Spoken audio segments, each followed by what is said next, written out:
সময়ের মধ্যে সবকিছু যদি না হয় 10 জনে 10 কথা কইবে,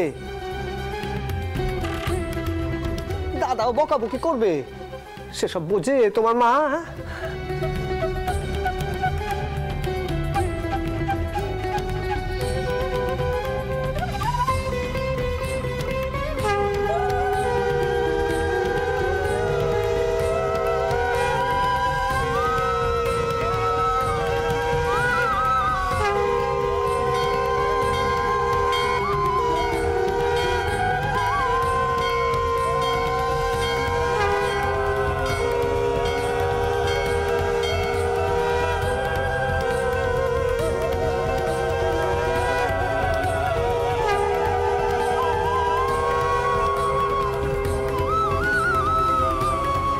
দেখো দেখিনি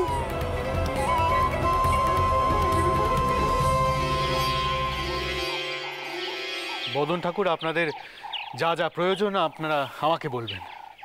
ছোট ঠাকুর যদি ফলমূল কিছু সামগ্রী গরিবদের মধ্যে দান করতে চান তাতে ক্ষতি কি? আমি না হয় আপনাদের বরাদ্দ জিনিসের পরিমাণ বাড়ানোর কথা কইব,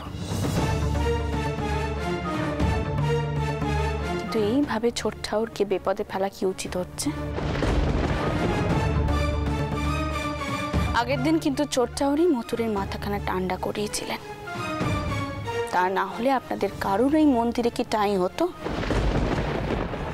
আপনাদের অসহযোগিতার জন্যই কিন্তু মায়ের পুজোতে বারবার ব্যাঘাত করছে। যাকে এরপর ভোগ নিবেদনের সময় পেরিয়ে যাবে, আমার মনে হয় আপনাদের কালীঘরে যাওয়া উচিত। আসুন, এটা অতি সামান্য একটা ঘটনা, এই ছোট ঘটনা নিয়ে জলঘোলা করবেন না।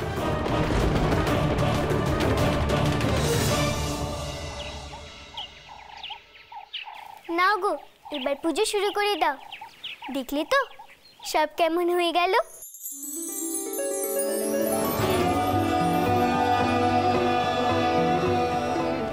ও মা, তাই তো গো।